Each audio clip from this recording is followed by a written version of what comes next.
نحمده ونصلي على رسوله الكريم اما بعد فاعوذ بالله من الشيطان الرجيم بسم الله الرحمن الرحيم رب اشرح لي صدري ويسر لي امري واحلل عقدة من لساني يفقهوا قولي۔ حج نبی صلی اللہ علیہ وسلم کا آنکھوں دیکھا حال۔ رسول اللہ صلی اللہ علیہ وسلم نے اعلان عام فرمایا کہ میں اس سال حج بیت اللہ کے لیے جانے والا ہوں۔ آپ نے لوگوں کو بھی اپنے ساتھ چلنے کا حکم دیا۔ یہ عجیب اتفاق تھا کہ اس سال مدینہ منورہ میں چیچک یا خسرہ کی وبا پھوٹ پڑی تھی، اور اس وجہ سے لوگوں کی ایک معقول تعداد حج سے محروم رہ گئی۔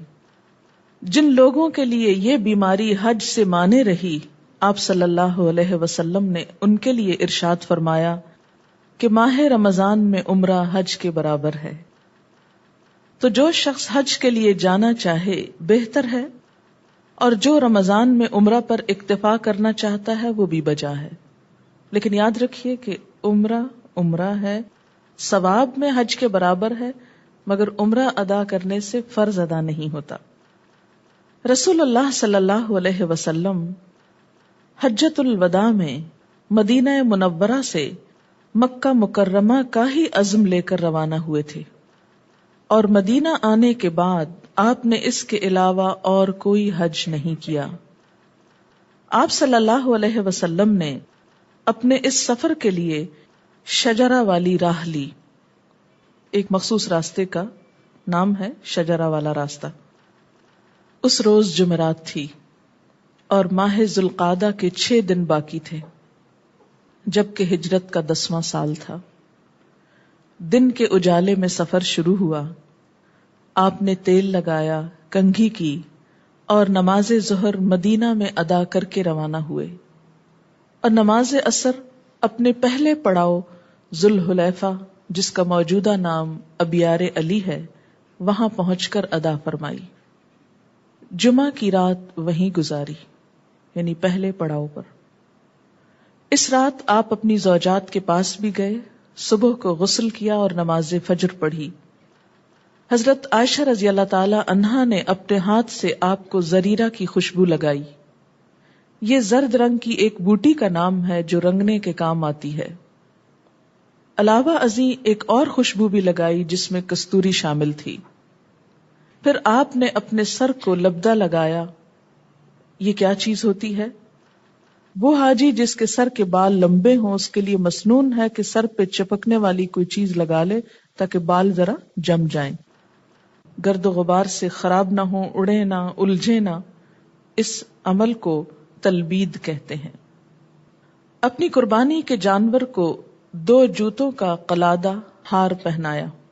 رسم جو عربوں میں ہوتی تھی کہ جانوروں کے گلے میں جوتی کا ہار پہناتے تھے، یہ بتانے کو کہ یہ ہدی کے جانور ہیں، اور اس کے کوہان کے داہنی جانب معمولی سا چیرا لگایا، یہ ایک نشان کے طور پر کہ یہ حرم کی طرف سفر کیا جا رہا ہے، جس سے تھوڑا سا خون نکل آیا۔ یہ خون اس کے کوہان اور بالوں پر مل دیا جاتا ہے، ایک طرح سے رنگ لگ جاتا ہے۔ اس عمل کو اشعار کہتے ہیں۔ یہ ایک مسنون عمل ہے، اور یہ آپ صلی اللہ علیہ وسلم کی نفلی قربانی تھی، یعنی جس اونٹنی کو یہ لگایا گیا تھا وہ قربان بھی ہونے والی تھی۔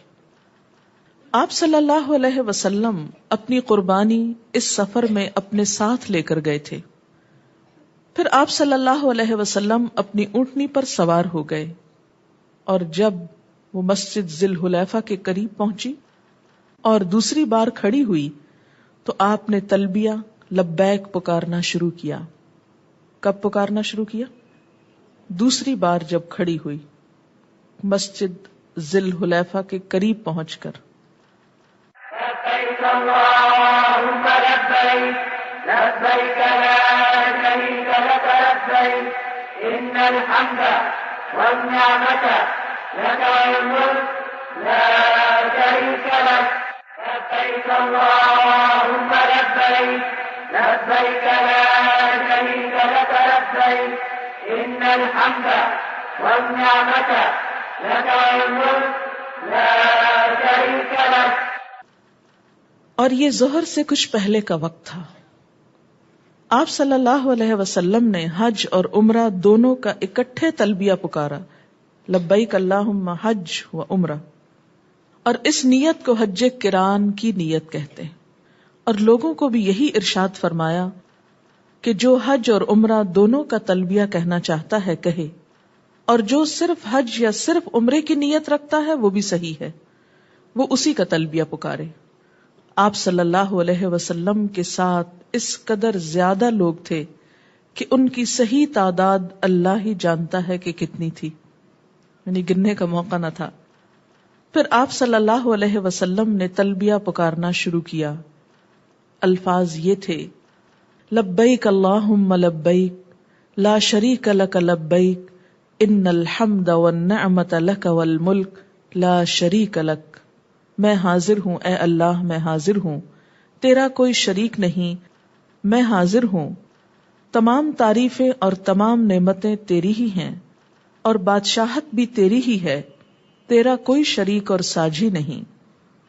لبيك اللهم لبيك لبيك لا شريك لك لبيك إن الحمد والنعمة لك والملك لا شريك لك.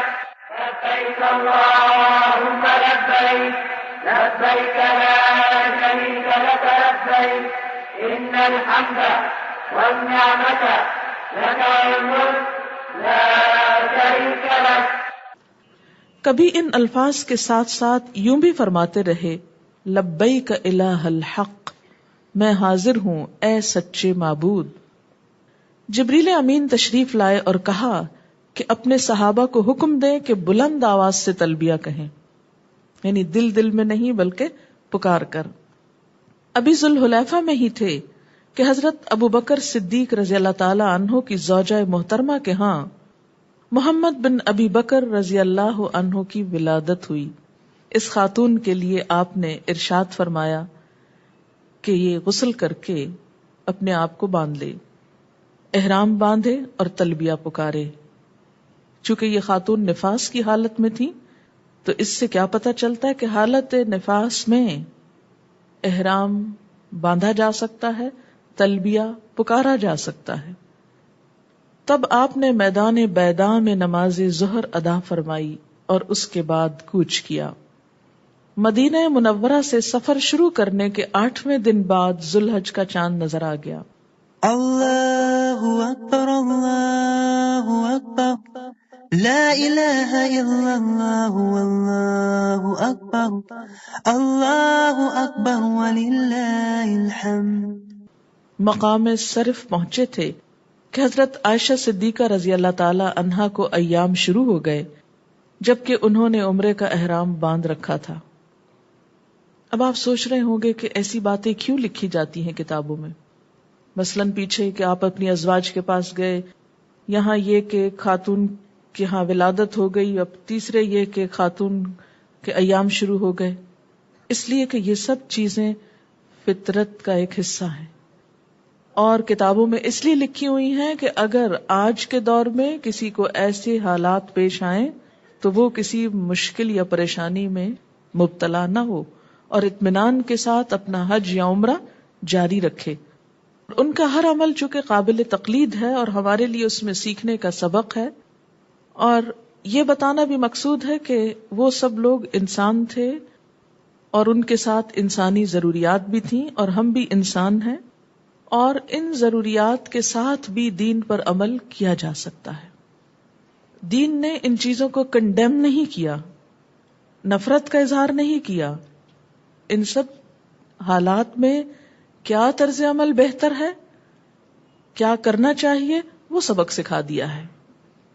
رسول اللہ صلی اللہ علیہ وسلم نے حضرت عائشہ کو حکم دیا کہ غسل کریں، اپنے بال خوب کھولیں اور کنگھی کریں، عمرہ چھوڑ دیں اور اب حج کی نیت کر لیں اور حج کے اعمال ہی سر انجام دیں، مگر پاک ہونے تک طواف بیت اللہ سے احتراز کریں. تو اس سے کیا پتہ چلتا ہے کہ احرام کی حالت میں نہا بھی سکتے، کنگھی بھی کر سکتے اور باقی سب کچھ ہو سکتا ہے سوائے طواف بیت اللہ کے۔ آپ صلی اللہ علیہ وسلم اسی وادی صرف میں تھے کہ لوگوں سے ارشاد فرمایا، جس کسی کے پاس قربانی نہیں ہے اور وہ اپنے اس حج کو عمرہ میں تبدیل کرنا چاہے تو کر لے، البتہ جس کے پاس قربانی ہے وہ اپنی نیت تبدیل نہیں کر سکتا، وہ حج قران ہی کرے، باقی لوگ حج تمتع کر لیں، پہلے عمرہ کر لیں، پھر احرام کھول دیں، پھر دوبارہ حج کا الگ سے احرام پہنے۔ چنانچہ بعض نے اپنے حج کی نیت کو عمرے میں بدل لیا اور کچھ حج کی نیت پر ہی قائم رہے۔ اس سے کیا پتہ چلتا ہے کہ درمیان میں جا کر بھی حسب حالات نیت میں تبدیلی ہو سکتی ہے۔ البتہ جن کے پاس قربانیاں تھیں انہوں نے اپنی نیت تبدیل نہ کی۔ ایک مقام پر آپ نے یہ بھی حکم دیا کہ ہر وہ شخص جس کے پاس قربانی ہے وہ حج اور عمرہ قران کا تلبیہ پکارے۔ آپ وہاں سے چل کر وادی ذی طویٰ میں جا اترے اور اتوار کی رات وہیں گزاری۔ یہ ذوالحج کی 4 تاریخ تھی۔ صبح کی نماز بھی آپ نے یہیں ادا فرمائی۔ اتوار کی صبح دن چڑھے آپ مکہ شہر میں اس کی بالائی جانب سے داخل ہوئے۔ آپ کے ساتھ ایک جم غفیر تھا۔ راستے میں مختلف اطراف کے لوگ بھی بے شمار تعداد میں آپ کے ساتھ شریک سفر ہو گئے۔ یعنی مدینہ سے چلنے والے تو تھے ہی کثیر، لیکن راستے میں بھی قافلے ساتھ شریک ہوتے گئے اور قافلہ بڑھتا گیا۔ آپ صلی اللہ علیہ وسلم نے مکہ شہر میں داخلے کے لیے اس کی بالائی جانب قداء کی طرف سے ثنیہ علیا والی راہ اختیار فرمائی۔ اگر آپ مکہ جائیں تو ایک لفظ لکھا ہوتا ہے کاف دال الف حمزہ، یا یہ ایک بعض جگہ لکھا ہوتا ہے، تو یہ بالائی جانب ہے۔ حرم جو ہے وہ نچلی جانب ہے، یعنی ڈپریشن میں ہے۔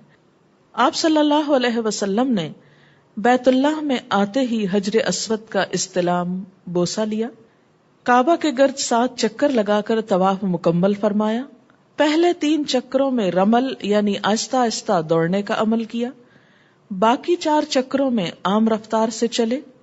ہر چکر میں رکن یمانی کو ہاتھ سے چھوتے اور حجر اسود کو بوسہ دیتے تھے، لیکن شمالی طرف کے دوسرے 2 ارکان کو ہاتھ نہ لگایا، یعنی حجر اسود کو بوسہ دیا اور رکن یمانی کو ہاتھ لگایا، اور باقی 2 کارنرز کو ٹچ ہی نہیں کیا۔ رکن یمانی اور حجر اسود کے درمیان یہ دعا پڑھتے تھے، ربنا آتنا فی الدنیا حسنۃ وفی الآخرۃ حسنۃ وقنا عذاب النار۔ اے ہمارے رب، ہمیں اس دنیا میں ہر طرح کی بھلائیاں عطا فرما اور آخرت میں بھی تمام تر خیرات و حسنات سے نواز، اور ہمیں دوزخ کے عذاب سے محفوظ رکھ۔ پھر آپ صلی اللہ علیہ وسلم نے مقام ابراہیم کے پیچھے 2 رکعت نماز ادا فرمائی۔ ان میں فاتحہ کے بعد قل یا ایھا الکافرون اور قل ھو اللہ احد سورتیں تلاوت فرمائیں، یعنی مختصر نفل تھے، بہت لمبی تلاوت نہیں تھی اس میں۔ اور یہ بھی ایک اسوہ حسنہ ہے، کیونکہ اتنے رش میں اگر آپ لمبی لمبی صورتیں پڑھنے کھڑے ہو جائیں تو لوگوں کو پریشان کریں گے۔ آپ صلی اللہ علیہ وسلم نے مقام ابراہیم کو سمجھتے ہیں نا آپ، جہاں پر حضرت ابراہیم علیہ السلام کے پاؤں کے نشانات پر مشتمل پتھر ہے، آپ نے مقام ابراہیم کو اپنے اور کعبہ کے درمیان کر کے نماز پڑھی، اور اس کے پاس آتے ہوئے نماز سے پہلے یہ الفاظ ادا فرمائے، وَاتَّخِذُوا مِن مَقَامِ إِبْرَاهِيمَ مُصَلًّى، اور بنا لو مقام ابراہیم میں سے جائے نماز کی جگہ، یعنی اس کے قریب۔ ادروائز اگر وہاں قریب جگہ نہ ہو تو پورے حرم میں کہیں بھی آپ یہ نفل پڑھ سکتے ہیں۔ ظاہر ہے کہ سب لوگوں کو تو اس جگہ نہیں ملی ہوگی، ایک جم غفیر تھا، تو جہاں جہاں جس کو جگہ ملی اس نے نماز ادا کر لی۔ طواف کی سنتوں سے فارغ ہو کر آپ دوبارہ حجر اسود کے پاس گئے اور اس کو بوسہ دیا، دوبارہ حجر اسود کے پاس۔ بعد ازاں آپ صفا مروہ کی طرف روانہ ہوئے اور آپ کی زبان مبارک پر یہ الفاظ تھے، ان الصفا والمروۃ من شعائر اللہ ابدأ بما بدأ اللہ. صفا مروہ اللہ کے دین کی نشانیوں میں سے ہیں، میں اسی سے ابتدا کرتا ہوں جس سے اللہ تعالیٰ نے ابتدا فرمائی یا ابتدا کا حکم دیا، یعنی صفا سے سعی کی ابتدا فرمائی. آپ نے صفا مروہ کے مابین 7 چکر لگائے جبکہ آپ اپنے اونٹ پر سوار تھے. صحیح سواری پر کی، اور یہ بھی آنے والے وقتوں کے لیے ایک نمونہ ہے، ایک رخصت اور اجازت کی شکل نظر آتی ہے کہ اگر اس جگہ پر کبھی کنویئر بیلٹ لگا دی گئی تو لوگوں کی صحیح ہو جائے گی. آپ صلی اللہ علیہ وسلم اپنے اونٹ پر سوار تھے، 3 چکروں میں قدرے تیز چلے اور باقی 4 میں عام رفتار سے. جب صفا پر چڑھتے تو قبلہ کی طرف رخ فرماتے، بیت اللہ کو دیکھتے، اللہ کی توحید اور تکبیر پکارتے. اللہ اکبر اللہ اکبر لا الہ الا اللہ واللہ اکبر اللہ اکبر وللہ الحمد.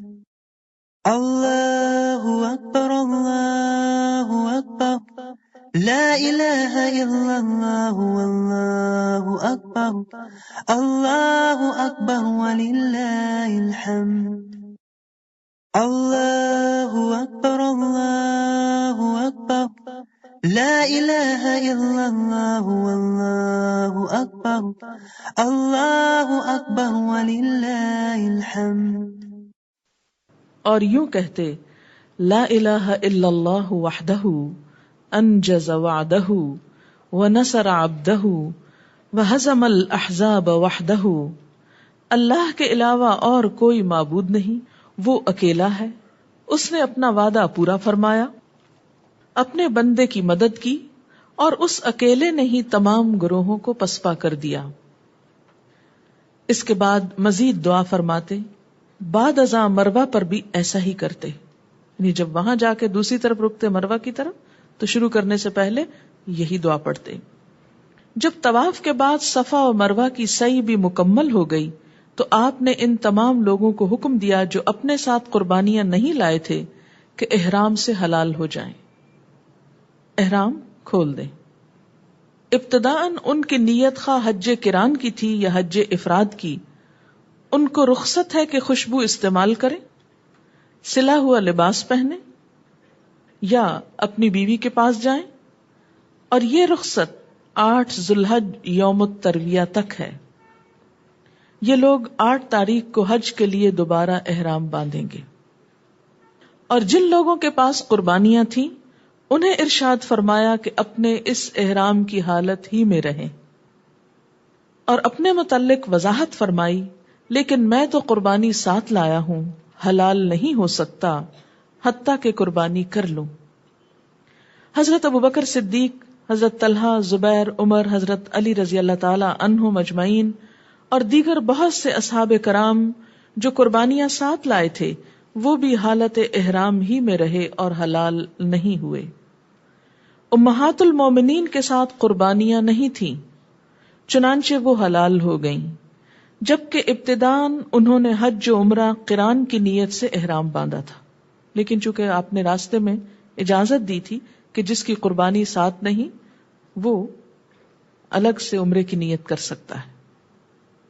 ایسے ہی حضرت فاطمۃ الزہرا رضی اللہ تعالی عنہا اور حضرت اسماء بنت ابی بکر رضی اللہ تعالی عنہا بھی حلال ہو گئیں، سوائے حضرت عائشہ کے، کیونکہ ان کے ایام شروع ہو گئے تھے. حضرت علی رضی اللہ تعالی عنہ نے جناب فاطمہ رضی اللہ تعالی عنہا کی شکایت کی کہ وہ حلال ہو گئی ہیں تو رسول اللہ صلی اللہ علیہ وسلم نے انہیں بتایا کہ میں نے ہی اسے یہ ہدایت کی ہے. حضرت سراقہ رضی اللہ تعالی عنہ نے، معلوم ہے یہ کون ہے؟ جب آپ ہجرت کر کے جا رہے تھے تو انہوں نے پیچھا کیا تھا. حضرت سراقہ رضی اللہ تعالی عنہ نے حضور صلی اللہ علیہ وسلم سے دریافت کیا کہ یا رسول اللہ صلی اللہ علیہ وسلم، ہمارا یہ عمل یعنی تمتع صرف اسی سال کے لیے خاص ہے یا ہمیشہ کے لیے اس کی رخصت ہے کہ حج اور عمرے کے لیے الگ الگ احرام؟ آپ صلی اللہ علیہ وسلم نے اپنے دونوں ہاتھوں کی انگلیوں کو ایک دوسرے میں ڈالتے ہوئے فرمایا، نہیں نہیں، بلکہ یہ ہمیشہ ہمیشہ کے لیے ہے اور عمرہ حج میں شامل ہو گیا ہے۔ جو لوگ رسول اللہ صلی اللہ علیہ وسلم سے علیحدہ دوسرے راستوں سے حج کے لیے آئے تھے اور انہوں نے نبی صلی اللہ علیہ وسلم کے احرام کی مانند احرام باندھا تھا، نیت حج کی تھی، تو آپ نے انہیں حکم دیا کہ وہ اپنے اپنے حال پر قائم رہیں، جو نیت کی ہے اسی پہ قائم رہیں۔ چنانچہ جو لوگ قربانی اپنے ساتھ لائے تھے وہ حلال نہ ہوئے۔ حضرت علی رضی اللہ تعالی عنہ قربانی ساتھ لائے تھے، اس لیے وہ حلال نہ ہوئے۔ اگر مجھے یاد پڑتا ہے تو یہ اس وقت یمن سے تشریف لا رہے تھے، مگر حضرت ابو موسیٰ رضی اللہ تعالی عنہ کی قربانی ان کے ساتھ نہ تھی، اس لیے وہ حلال ہو گئے۔ رسول اللہ صلی اللہ علیہ وسلم نے اعمال حج شروع ہونے سے پہلے کے ایام اتوار، سوموار، منگل، بدھ، جمعرات کی رات تک مکہ میں قیام فرمایا اور اپنی قربانی ساتھ ہونے کی وجہ سے حالت احرام میں رہے۔ اور ان دنوں میں کیا کیا؟ نمازیں اور طواف وغیرہ۔ 8 ذو الحج، اب حج کے دن شروع ہو رہے ہیں۔ 8 ذو الحج جو کہ یوم الترویہ کہلاتا ہے، جمعرات کی صبح کو آن حضرت صلی اللہ علیہ وسلم منا کی طرف روانہ ہوئے، اور وہ اصحاب کرام جو حلال ہو گئے تھے انہوں نے وادی ابطح سے حج کے لیے احرام باندھ لیا۔ منا پہنچ کر آپ صلی اللہ علیہ وسلم نے جمعرات کے دن کی نمازیں ظہر، عصر، مغرب اور عشاء اپنے اپنے وقت پر ادا فرمائیں، رات وہیں گزاری، اور جمعے کے روز 9 ذی الحج کو فجر کی نماز بھی یہیں ادا کی۔ کہاں؟ منا میں۔ جمعہ کے روز سورج طلوع ہونے کے بعد منا سے عرفات کے لیے روانہ ہوئے۔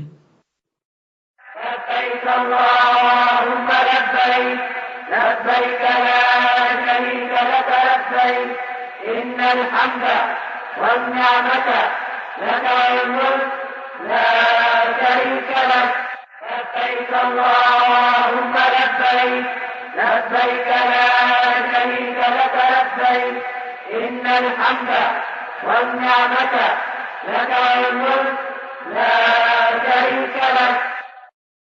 اور حکم دیا کہ آپ صلی اللہ علیہ وسلم کے لیے وادی نمرہ میں خیمہ لگا دیا جائے۔ خیمہ کی چادر بالوں کی بنی ہوئی تھی، جیسے اون ہوتی ہے نا۔ آپ صلی اللہ علیہ وسلم عرفات پہنچے اور اپنے خیمے میں تشریف لے آئے۔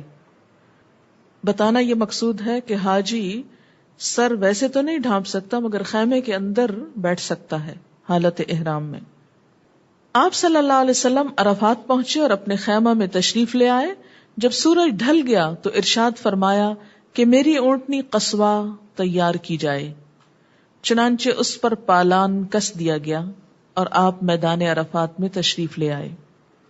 آپ صلی اللہ علیہ وسلم نے اپنی اونٹنی پر سے ہی خطبہ ارشاد فرمایا تاکہ سب لوگ دیکھ سکیں آپ کو۔ اس میں آپ نے مسلمانوں کے مابین ان کے خون، مال اور عزتوں کے حرام ہونے کا واعظ فرمایا۔ اب یہ دیکھیے اسلام کا حسن کہ سب لوگ جمع ہوئے ہیں اللہ کی عبادت کے لیے، اور ان کا دھیان کدھر موڑ دیا گیا؟ انسانوں کے حقوق ادا کرنے کی طرف۔ اس سے کیا پتہ چلتا ہے کہ اسلام میں حقوق اللہ اور حقوق العباد ساتھ ساتھ ہیں۔ عین عبادت کے موقع پر بھی حج کے دن کس چیز کی تلقین کی جا رہی ہے؟ کسی کا خون نہ بہانا، کسی کا مال نہ لوٹنا، کسی کی عزت پہ حملہ نہ کرنا، جاہلی امور کے مٹائے جانے کی خبر دی، یعنی دور جاہلیت کی رسمت کو ختم کیا اور بتایا کہ جاہلیت کا سود ختم ہے۔ اسی طرح عورتوں کے بارے میں بھی وصیت فرمائی کہ ان کے ساتھ حسن سلوک کا معاملہ کیا جائے۔ یہاں بھی عورتوں کے حقوق کو نہیں بھولے۔ ام الفضل رضی اللہ تعالی عنہا نے اسی کیفیت میں آپ کی خدمت میں دودھ کا ایک پیالہ بھجوایا تو آپ نے اسے برسر عام اونٹنی پر بیٹھے ہوئے نوش فرمایا۔ اس طرح سب کو معلوم ہو گیا کہ آپ روزے سے نہیں۔ اور یہ وضاحت اس لیے ضروری تھی کہ عام حالات میں جو لوگ حج نہ کر رہے ہوں ان کو روزہ رکھنا چاہیے، نفل روزہ ہے، بہت ہی ثواب کا کہ 2 سال کے گناہ اس سے معاف ہوتے ہیں، ایک پچھلے اور ایک اگلے. لیکن حج پر موجود لوگوں کو یہ روزہ نہیں رکھنا ہوتا.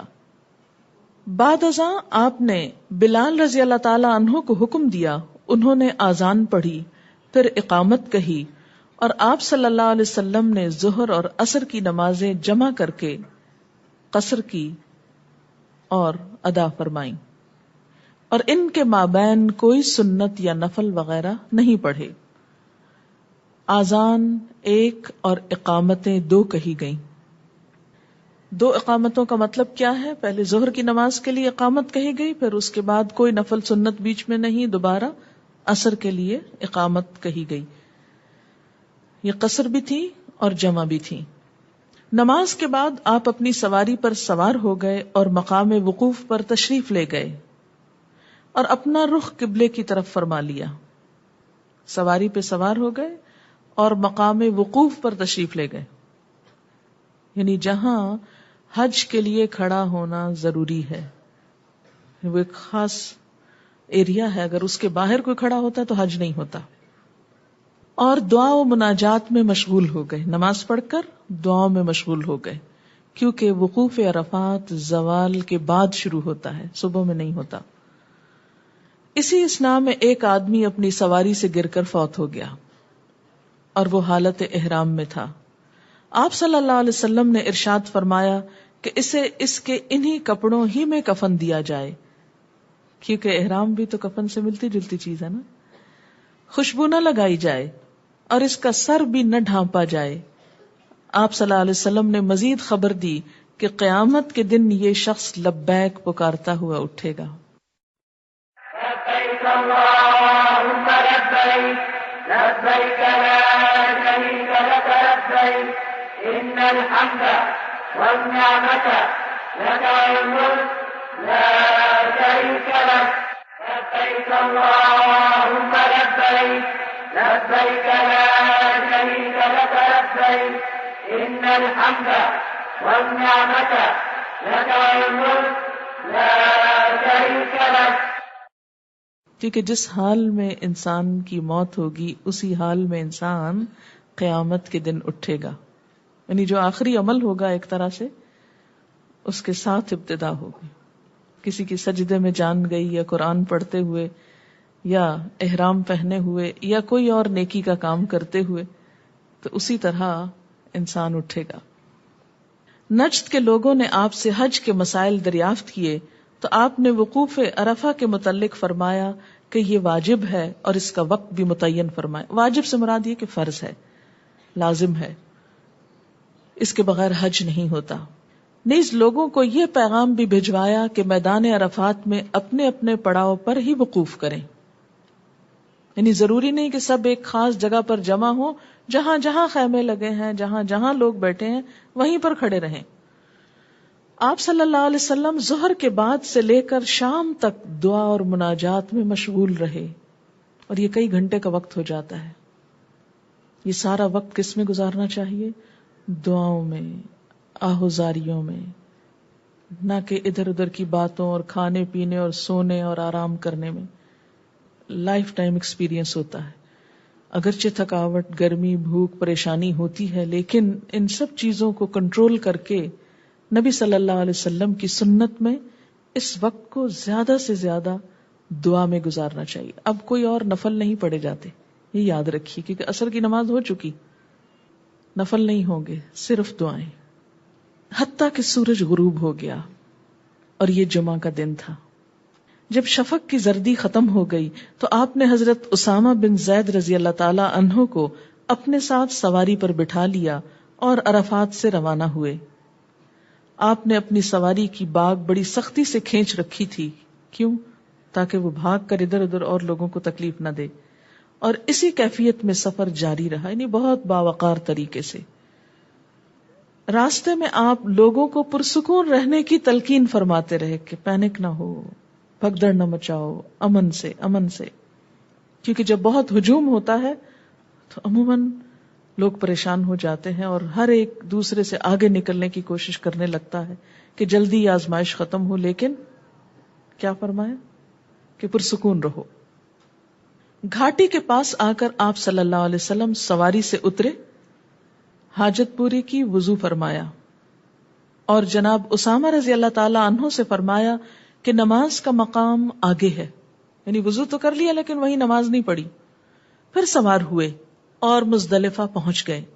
یہ ہفتے کی رات تھی. مزدلفہ آ کر آپ نے وضو فرمایا، مغرب اور عشاء کی نمازیں ایک اذان اور 2 تکبیروں کے ساتھ جمع کر کے پڑھی. ان کے مابین کوئی سنتیں نفل وغیرہ نہیں پڑے اور نہ ہی کوئی خطبہ ارشاد فرمایا. پھر آپ صلی اللہ علیہ وسلم آرام کرنے کی غرض سے لیٹ گئے حتیٰ کہ فجر ہو گئی. کتنا دین فطرت ہے نا. یہ نہیں کہا کہ اب پھر عبادت کرو، اب پھر شب بیداری کرو، اب جاگو، کیونکہ یہ انسانی استطاعت سے باہر ہے. اب سونا بھی عبادت ہے تاکہ آئندہ پھر عبادت کے لیے تازہ دم ہو جائیں. وَجَعَلْنَا نَوْمَكُمْ سُبَاتًا وَجَعَلْنَا اللَّيْلَ لِبَاسًا. تھکاوٹ کاٹنے کا ذریعہ بنایا ہے نیند کو. دن میں خوب خوب دعائیں کی لیکن عشاء کے بعد سو گئے حتیٰ کہ فجر ہو گئی. تب آپ نے لوگوں کے ساتھ مل کر نماز فجر ادا فرمائی اور یہ ہفتہ کا دن اور ذوالحج کی 10ویں تاریخ تھی. یہی یوم النحر اور عید الاضحیٰ کا دن ہے. اللہ اکبر اللہ اکبر لا الہ الا اللہ واللہ اکبر اللہ اکبر وللہ الحمد. اللہ اکبر اللہ اکبر لا الہ الا اللہ واللہ اکبر اللہ اکبر وللہ الحمد. اللہ اکبر اللہ اکبر لا الہ الا اللہ واللہ اکبر اللہ اکبر وللہ الحمد.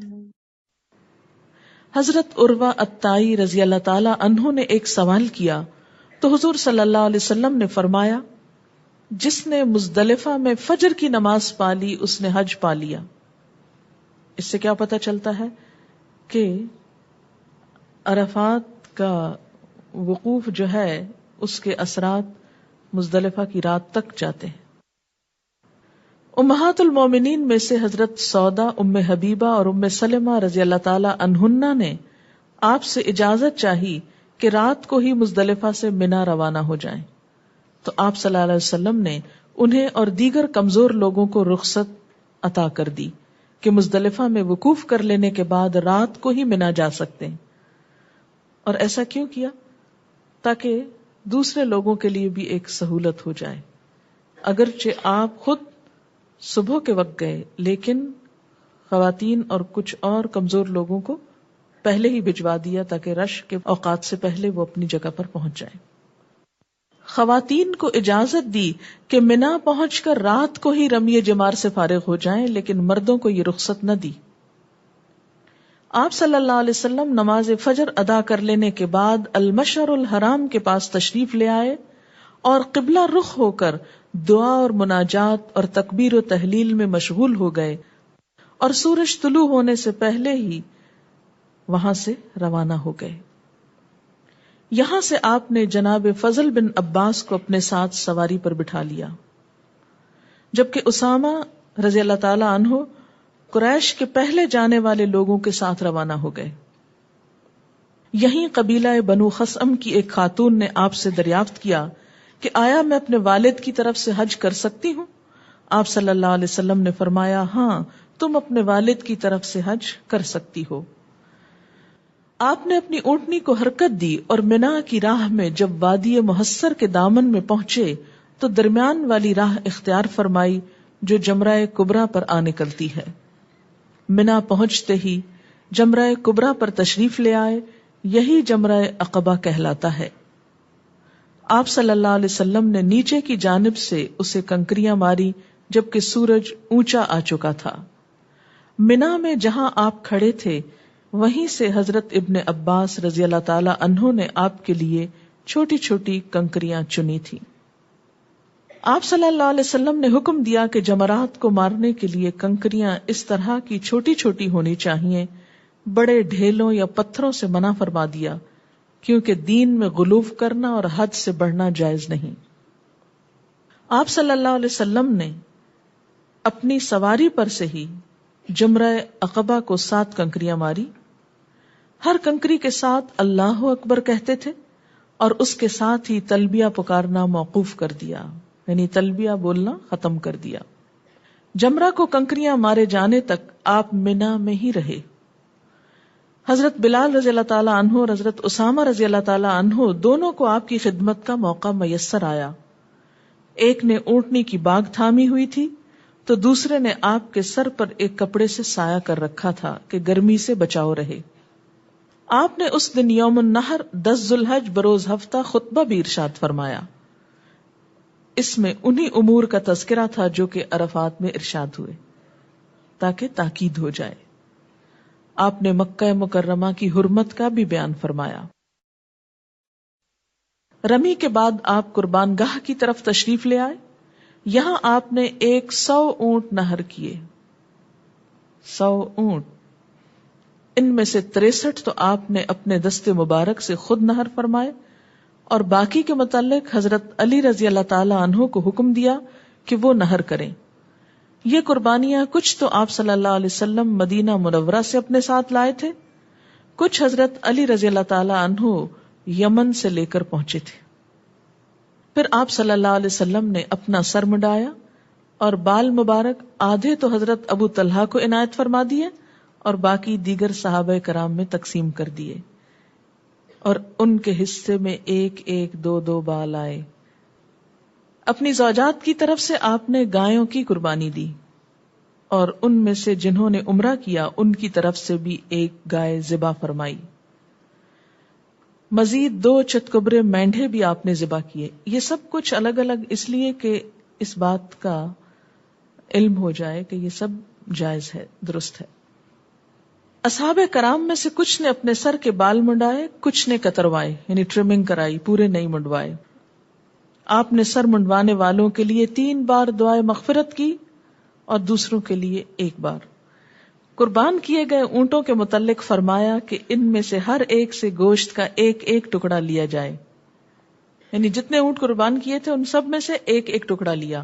یہ کیوں؟ تاکہ پتہ چلے کہ قربانی کا گوشت کھانا چاہیے اور کھانا درست ہے، کہیں صدقہ سمجھ کر اس کو دور نہ کر دیا جائے۔ چنانچہ اسے ایک دیگچے میں ڈال کر پکایا گیا تو آپ صلی اللہ علیہ وسلم اور حضرت علی رضی اللہ تعالی عنہ نے اسے مل کر کھایا اور شوربہ نوش فرمایا۔ آپ نے حضرت علی رضی اللہ تعالی عنہ کو بھی ان قربانیوں میں اپنا حصہ دار بنایا کہ اپنی طرف سے اور ان کی طرف سے بھی ان کو ذبح فرمایا۔ آپ نے حکم دیا کہ ان قربانیوں کا گوشت، ان کے چمڑے اور ان کے جھول وغیرہ سب کچھ تقسیم کر دیے جائیں، اور قصاب کو مزدوری میں ان میں کچھ نہ دیا جائے، یعنی قربانی کے جانوروں کے کھال، بال وغیرہ سب کچھ صدقہ، کوئی حصہ اس کا اجرت یا مزدوری کے طور پر نہ دیا جائے۔ ان کی مزدوری آپ صلی اللہ علیہ وسلم نے اپنی طرف سے خود ادا فرمائی۔ آپ صلی اللہ علیہ وسلم نے لوگوں سے فرمایا کہ مجھ سے حج کا طریقہ خوب اچھی طرح سمجھ لو، شاید میں اس سال کے بعد حج نہ کر سکوں۔ آپ نے بتایا کہ میدان عرفات سارے کا سارا مقام وقوف ہے سوائے دامن ارنا کے، اس طرح مزدلفہ سارے کا سارا مقام وقوف ہے سوائے وادی محصر کے، اور منا سارے کا سارا قربان گاہ ہے، نیز مکہ کی گلیاں راستے بھی مقام قربانی ہے، یعنی اگر منا کے اندر کوئی نہیں کر پایا اور باہر کیا تو ہو گئی قربانی۔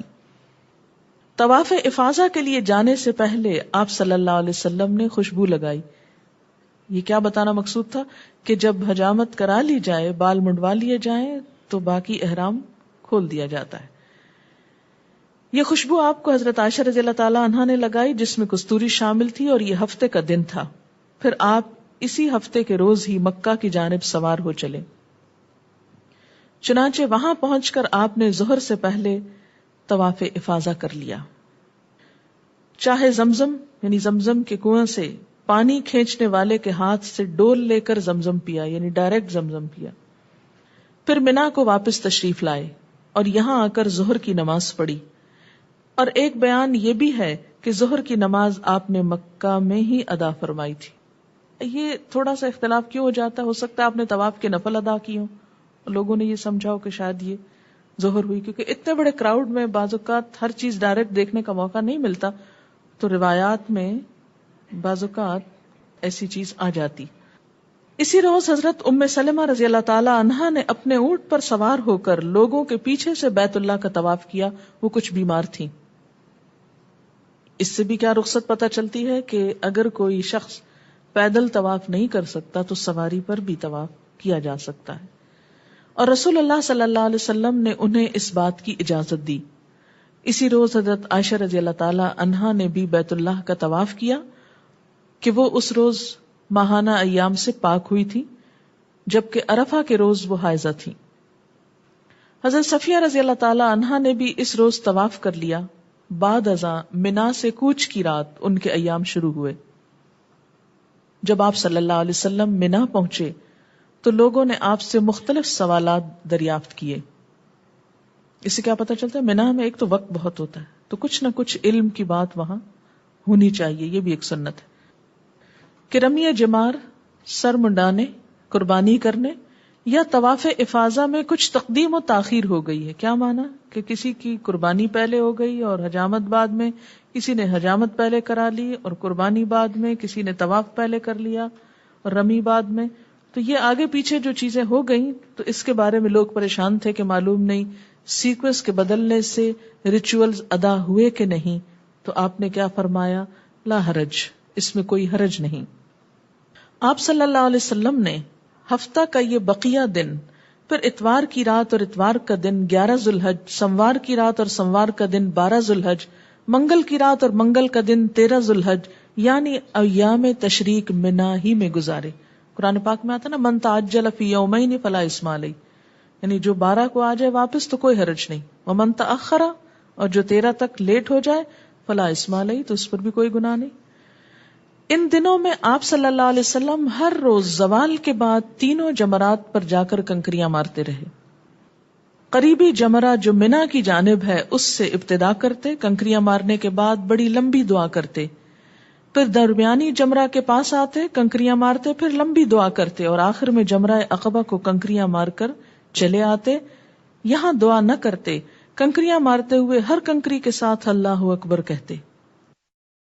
اللہ اکبر اللہ اکبر لا الہ الا اللہ واللہ اکبر اللہ اکبر وللہ الحمد. اللہ اکبر اللہ اکبر لا الہ الا اللہ واللہ اکبر اللہ اکبر وللہ الحمد.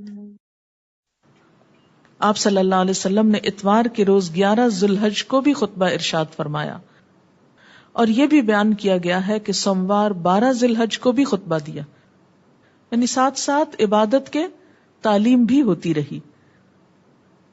ان خطابات میں آپ صلی اللہ علیہ وسلم مسلمانوں کے مابین ان کی عزتوں, ان کے خونوں اور ان کے اموال کی اہمیت اور حرمت کا بیان فرماتے رہے. اس سے پتہ چلتا ہے کہ دین کی اسپرٹ کیا ہے, دین کس لیے آیا ہے, اور یہ کہ بیت اللہ کی حرمت کا بھی پاس رکھے, کیونکہ بیت اللہ ایسی چیز ہے نا جو سب کو جوڑنے والا, اکٹھا کرنے والا. ہر قسم کے لوگ وہاں اکٹھے ہو جاتے ہیں جو یہاں الگ الگ بٹے رہتے ہیں. آپ صلی اللہ علیہ وسلم کے چچا حضرت عباس رضی اللہ تعالی عنہ نے آپ سے رخصت چاہی کہ منا کی راتیں مجھے مکہ میں گزارنے کی اجازت عنایت فرمائیں تاکہ حجاج کو پانی پلانے کی خدمت سر انجام دے سکوں. چنانچہ انہیں اجازت دے دی گئی. عام حجاج کے لیے کیا حکم ہے کہ منا کی راتیں بھی منا میں گزاریں, الا یہ کہ کوئی اہم کام ہو, جیسے یہ تھا. ایسے ہی چرواہوں کو بھی منا سے باہر چراگاہوں میں رہنے کی اجازت دی, جانوروں کی حفاظت وغیرہ کے لیے. ایام تشریق کے آخری دن 13 ذوالحج منگل کے روز آپ صلی اللہ علیہ وسلم منا سے روانہ ہو کر وادی محصب تشریف لائے. یہ دن یوم النفر, روانگی کا دن کہلاتا ہے. وادی محصب میں آپ کے لیے خیمہ لگا دیا گیا, اور یہ خدمت حضرت ابو رافع رضی اللہ تعالی عنہ نے سر انجام دی. یہی آپ کے منتظم سفر تھے. آپ صلی اللہ علیہ وسلم نے اپنے اس پڑاؤ میں ظہر، عصر، مغرب اور عشاء کی نمازیں ادا فرمائیں۔ 14 ذی الحج بدھ کی رات آپ نے یہیں بسر کی۔ حضرت عائشہ رضی اللہ تعالی عنہا نے شوق کیا کہ ایک عمرہ کر لیں کہ اب وہ پاک ہو گئی تھی، کیونکہ اس پورے سفر میں وہ عمرہ نہیں کر سکی تھی۔ تو آپ صلی اللہ علیہ وسلم نے ان کے بھائی حضرت عبد الرحمن بن ابی بکر کو حکم دیا کہ ان کو تنعیم سے عمرہ کروا لائیں۔ چنانچہ انہوں نے ایسا ہی کیا اور خود مکہ سے باہر بالائی جانب ان کا انتظار کرتے رہے کہ یہ عمرے سے فارغ ہو کر آ جائیں۔ آپ صلی اللہ علیہ وسلم نے لوگوں کو واپسی کا حکم دیتے ہوئے ارشاد فرمایا کہ یہاں تمہارا آخری عمل طواف بیت اللہ ہونا چاہیے، الا یہ کہ کوئی خاتون حیض سے ہو، اس کو اس عمل سے رخصت ہے۔ کس سے؟ طواف وداع سے۔ لیکن کسی کو بھی طواف افاضہ سے رخصت نہیں ہے کسی بھی حالت میں، کیونکہ اس کے بغیر حج ہی نہیں ہوتا۔ آپ صلی اللہ علیہ وسلم سحر کے وقت نماز فجر سے پہلے بیت اللہ میں تشریف لائے اور طواف وداع کیا، اور شہر کی زیریں جانب قدا ثنیہ سفلا کی راہ سے واپس تشریف لے آئے، جس کو مسفلا نہیں آج کل بولتے۔ اسی راہ میں حضرت عائشہ رضی اللہ تعالی عنہا سے ملاقات ہوئی تھی جب کہ آپ طواف وداع کے لیے تشریف لے جا رہے تھے اور وہ عمرہ سے فارغ ہو کر واپس آ رہی تھی۔ طواف وداع کے بعد آپ صلی اللہ علیہ وسلم نے قافلے کی روانگی کا حکم دیا اور مکہ کی زیریں جانب سے مدینہ منورہ کو روانہ ہو گئے۔ آپ صلی اللہ علیہ وسلم کی مکہ مکرمہ میں آمد، منی اور عرفات کو روانگی اور وادی محصب پہنچنے تک کی کل مدت 10 روز ہے۔ یعنی اس وقت بھی جب کہ سفر اتنے مشکل تھے، حج کا کل وقت آپ نے کتنا صرف کیا؟ 10 days۔ اس طرح چلتے چلتے آپ ذوالحلیفہ پہنچے، یہاں رات گزاری۔ مدینہ منورہ کی آبادی دیکھ کر آپ نے 3 بار اللہ اکبر کہا اور یہ دعا پڑھی: لا الہ الا اللہ وحدہ لا شریک لہ لہ الملک ولہ الحمد وہو علی کل شیء قدیر، آئبون تائبون عابدون سائحون ساجدون لربنا حامدون، صدق اللہ وعدہ ونصر عبدہ وانجز وعدہ وہزم الاحزاب وحدہ۔ اللہ کے علاوہ اور کوئی لائق عبادت نہیں، وہ اکیلا ہے، اس کا کوئی شریک نہیں، حکومت اسی کی ہے، تعریفیں بھی اسی کی، اور وہ ہر چیز پر قادر ہے۔ ہم واپس آنے والے ہیں، توبہ کرنے والے ہیں، عبادت کرنے والے ہیں، روزہ رکھنے والے ہیں، سجدہ کرنے والے ہیں، اپنے رب کی حمد کرنے والے ہیں۔ اللہ نے اپنا وعدہ سچ کر دکھایا، اپنے بندے کی مدد فرمائی، اور اس اکیلے نے ہی تمام گروہوں کو پسپا کر دیا۔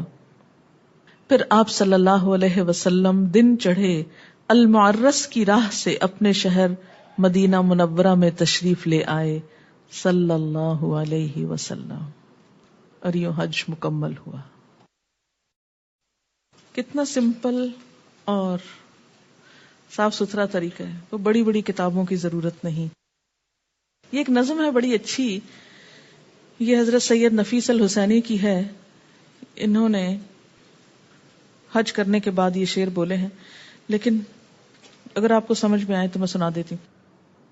شکر ہے تیرا خدایا، میں تو اس قابل نہ تھا، تو نے اپنے گھر بلایا، میں تو اس قابل نہ تھا، اپنا دیوانہ بنایا، میں تو اس قابل نہ تھا، گرد کعبے کے پھرایا، میں تو اس قابل نہ تھا، مدتوں کی پیاس کو سیراب تو نے کر دیا، جام زمزم پلایا، میں تو اس قابل نہ تھا، بھا گیا میری زباں کو ذکر الا اللہ کا، یہ سبق کس نے پڑھایا، میں تو اس قابل نہ تھا، خاص اپنے در کا رکھا تو نے اے مولا مجھے، یوں نہیں در در پھرایا، میں تو اس قابل نہ تھا، میری کوتاہی کہ تیری یاد سے غافل رہا، پر نہیں تو نے بھلایا، میں تو اس قابل نہ تھا، میں کہ تھا بے راہ تو نے دستگیری آپ کی، تو ہی مجھ کو راہ پہ لایا، میں تو اس قابل نہ تھا، عہد جو روز ازل میں نے کیا تھا یاد ہے، عہد وہ کس نے نبھایا، میں تو اس قابل نہ تھا، تیری رحمت تیری شفقت سے ہوا مجھ کو نصیب، گنبد خضرا کا سایہ، میں تو اس قابل نہ تھا، میں نے جو دیکھا سو دیکھا بارگاہ قدس میں، اور جو پایا سو پایا، میں تو اس قابل نہ تھا، بارگاہ سید الکونین صلی اللہ علیہ وسلم میں آ کر نفیس سوچتا ہوں کیسے آیا، میں تو اس قابل نہ تھا۔ وآخر دعوانا ان الحمد للہ رب العالمین۔ سبحانک اللہم وبحمدک نشہد ان لا الہ الا انت نستغفرک ونتوب الیک۔ والسلام علیکم ورحمۃ اللہ وبرکاتہ۔